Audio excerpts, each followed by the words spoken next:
سر یہ اس صدی کے سب سے بڑے انوائرمنٹلسٹ یعنی ماحولیات کے ماہر کو، ہمارے ملک کے وزیر اعظم کو، ہمیں آپ کو جو بائیڈن نے لفٹ تک نہ کرائی، اور بنگلہ دیش کی ایک نام نہاد وزیر اعظم بھی جو ہے وہ انوائٹ کی گئی ہیں. وہ جو آپ نے ایک پھلجڑی کو کسی چینل پہ بٹھا رکھا ہے پرائم ٹائم سلاٹ پر، وہ جو آپ نے ایک باقاعدہ کچھ چینلز کو گود لے رکھا ہے جن کی صبح اور شام عمران خان کی مدد اور پاکستان پیپلز پارٹی اور نون لیگ کو مغلظات بک کر کے ہوتی ہے، اسے آپ صحافت کہتے ہیں.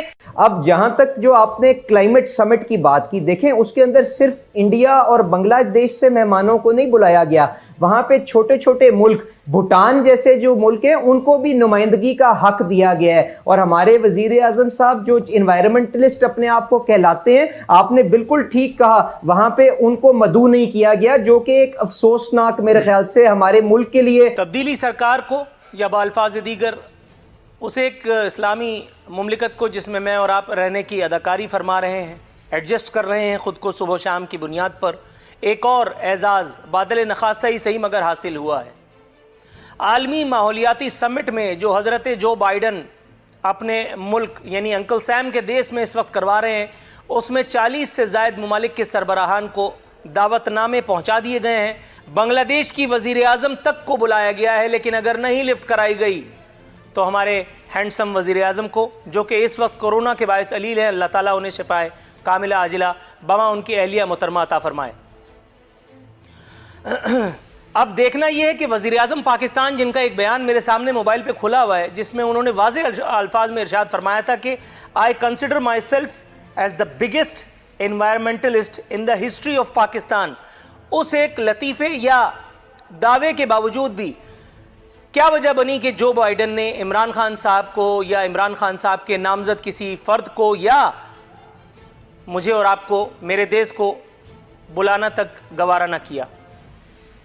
کیا وجہ ہے کہ وہ جو بلین ٹری کا لطیفہ چھوڑا گیا تھا، جس پر سپریم کورٹ آف پاکستان نے خود سوالیہ نشان یا ایکسکلیمیشن مارک بہت پہلے ہی لگا دیا تھا؟ اس حوالے سے سپریم کورٹ آف پاکستان کی متعدد آبزرویشنز ہم اپنے پروگرام میں شامل کر چکے ہیں. اس ایک لطیفے کے بعد کم از کم ایک سیٹ گھیرنا تو ہمارا حق بنتا تھا. دوسری جانب IMF کا شکنجہ کچھ مزید سخت ہوا ہے.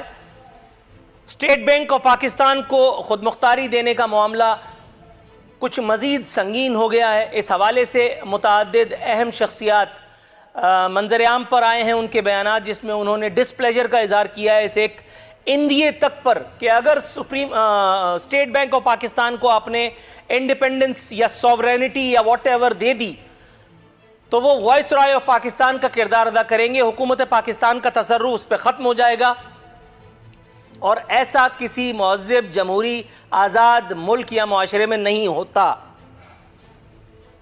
تاہم سوال آخر میں یہی ہے کہ ایسا تو کسی آزاد مہذب ملک میں نہیں ہوتا، تو پھر ہم کیوں اپنے آپ کو خواہ اس کیٹیگری میں کھڑے کر رہے ہیں؟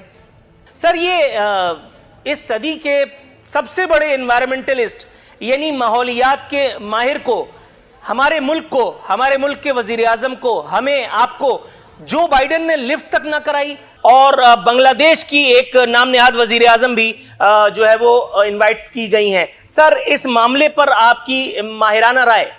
اب جہاں تک جو آپ نے کلائمیٹ سمٹ کی بات کی، دیکھیں اس کے اندر صرف انڈیا اور بنگلہ دیش سے مہمانوں کو نہیں بلایا گیا، وہاں پہ چھوٹے چھوٹے ملک بھوٹان جیسے جو ملک ہیں ان کو بھی نمائندگی کا حق دیا گیا ہے. اور ہمارے وزیر اعظم صاحب جو انوائرمنٹلسٹ اپنے آپ کو کہلاتے ہیں، آپ نے بالکل ٹھیک کہا، وہاں پہ ان کو مدعو نہیں کیا گیا، جو کہ ایک افسوسناک میرے خیال سے ہمارے ملک کے لیے ایک لمحہ فکریہ ہونا چاہیے. پر عارفین صاحب جو گزارش ہے نا میری آپ سے وہ یہ ہے کہ دیکھیں دنیا کے اندر ان لوگوں کی عزت کی جاتی ہے، ان لیڈران کی عزت کی جاتی ہے جو اپنے رویے کے ساتھ نہ صرف ملک کے اندر عزت کماتے ہیں پر اس کے ساتھ ساتھ دنیا کے اندر اپنی پرفارمنس اور اپنے سٹیچر کے تھرو اپنی کوالٹیز کو منواتے ہیں. انفارچونیٹلی ابھی آپ پاسٹ میں دیکھیں تو دنیا کے اندر اس قسم کے بڑے لیڈران آئے ہیں، بڑے بڑے ملکوں کے اندر ایسے طاقتور حکمران آئے ہیں جن کو دنیا نے اپنے پاس کبھی مدعو کرنے کی تکلیف نہیں کی. آپ جو ڈونلڈ ٹرمپ صاحب کی جو ابھی پچھلے 4 سال جو حکمرانی امریکہ کے اندر خود رہی ہے,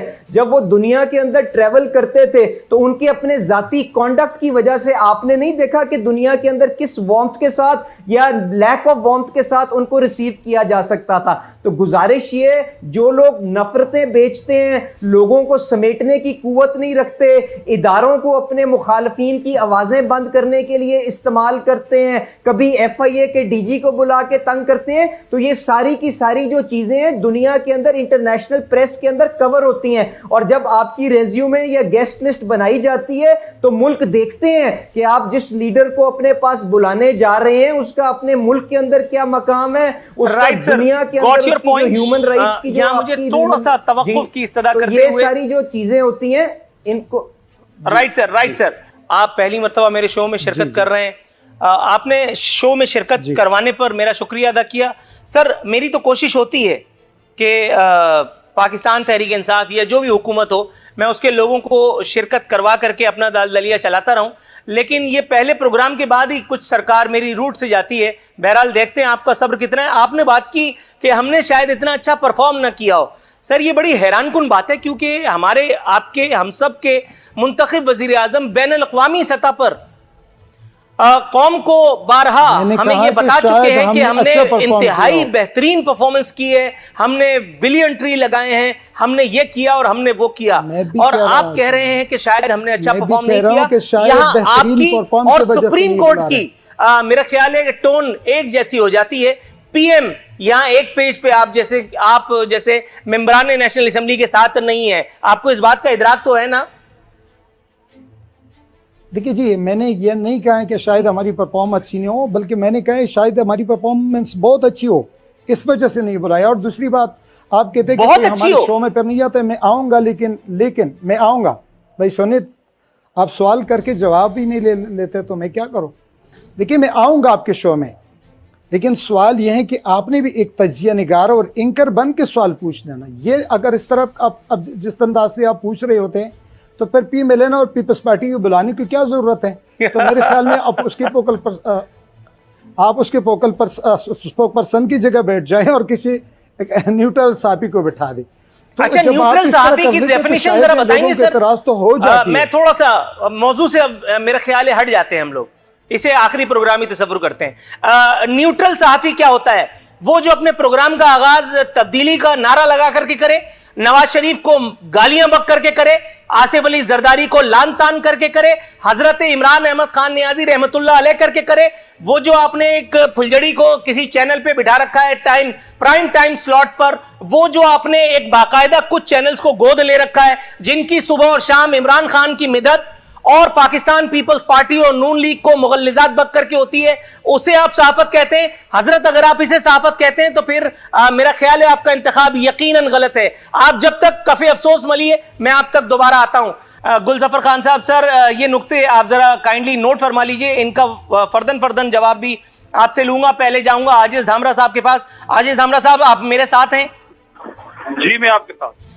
سر پروگرام میں خوش آمدید کہتے ہوئے سب سے پہلے میں آپ کو یاد دلاتا چلوں کہ آپ کی پارٹی کے موجودہ چیئرمین صاحب آصف علی زرداری صاحب, آپ کے قائد تحریک, پاکستان میں ایک مرتبہ اگر آپ کو یاد ہو, تو میں یاد ہو کہ نہ یاد ہو, منسٹر فار انوائرمنٹ بھی رہ چکے ہیں. سر پاکستان کو انوائرمنٹ کے حوالے سے وہ جو ایک سبکی کا یا خفت کا سامنا کرنا پڑا ہے, ہم اس پر چند آنسو تلاش کر رہے ہیں. اگر آپ کے پاس ہوں تو ذرا ادھار دیجئے. دیکھیں نور العارفین, میں آپ سے اتفاق کرتا ہوں, کئی باتوں پہ اتفاق نہیں ہوتا, مگر آج کی بات پہ اتفاق ہے کہ بحیثیت قوم ہم جو دنیا میں ایک اہم ایشو جو ہے آج انوائرمنٹ کا ہے, تو اس میں ہماری کوئی پلاننگ نظر نہیں آتی. اور ایک ایسی حکومت جو سابقہ حکومت پہ لعنت ملامت کرتی ہوئی, ان کو چور, ان کو ڈاکو کہتے آئی, اور جو تبدیلی کا جھانسا اور خواب دکھاتے آئی, وہ خواب شاید ٹوٹ ہی گیا, ایک سپنا تھا جو ٹوٹ گیا. تو میرے خیال میں موجودہ حکمرانوں کو انوائرمنٹ جو ایک, اور میں آپ کو مبارک دیتا ہوں کہ آج آپ نے ایک ایسے موضوع کا انتخاب کیا ہے جس میں بحیثیت قوم ہمیں سوچنا پڑے گا, نہ بلکہ پارٹیوں کے درمیان بیٹھ کے ہم اس طرح کی باتیں کریں. تو میرے خیال میں کہ انوائرمنٹ پہ جتنا کام ہونا چاہیے تھا, انفارچونیٹ کہ مجھے اعتراف کرنا پڑ رہا ہے کہ وہ کام نہیں ہو پا رہا. وہ کام نہیں ہو پا رہا. جی گلظفر خان صاحب سر, اب دونوں مہمانوں کی جو آرا آئی ہے اس پر اب آپ اپنا میں آپ سے سوال ڈالتا ہوں, ایک نیا سوال ڈالتا ہوں. اب میں آپ سے ایک نیا سوال ڈالتا ہوں, کوشش کیجیے اگر آپ اس کا جواب دے پرویز ملک صاحب کی گفتگو سن لی, آپ پرویز ملک صاحب کی گفتگو سن لی, انہوں نے کہا سر آپ نے تسلی بخش تبصرہ فرما دیا, میرا خیال ہے تھوڑا سا آگے بڑھ جاتے ہیں. لوگ پوچھ رہے ہیں, ہم آپ سے پوچھ رہے ہیں. سر میرا خیال ہے تھوڑا سا آگے بڑھ جاتے ہیں, یہ اسمبلی نہیں ہے اس لیے میرا خیال ہے تھوڑا سا آگے بڑھ جاتے ہیں. چورنگی کے گرد گھومنے والے کو آپ سمجھ رہے ہوں گے کیا کہتے ہیں. اچھا اب بات کر لیتے ہیں اسٹیٹ بینک آف پاکستان کو وہ جو خود مختاری دینے کی بات تھی, آئی ایم ایف کے شکنجے کو مزید کسنے کے بارے میں بات ہو رہی ہے. ڈاکٹر اشفاق حسن اور ڈاکٹر قیصر بنگالی صاحبان واضح انداز میں مخالفت کر چکے ہیں. یہ کہہ چکے ہیں کہ اگر اسٹیٹ بینک پر حکومتی کنٹرول ختم کیا گیا تو یہ معاملہ کہیں اور ہی منتج ہوگا. پاکستان کی تاریخ میں اس قسم کی کوئی حماقت آج سے پہلے کبھی کسی حکومت نے, وہ جو خود کو جمہوری طور پر منتخب کہتی ہے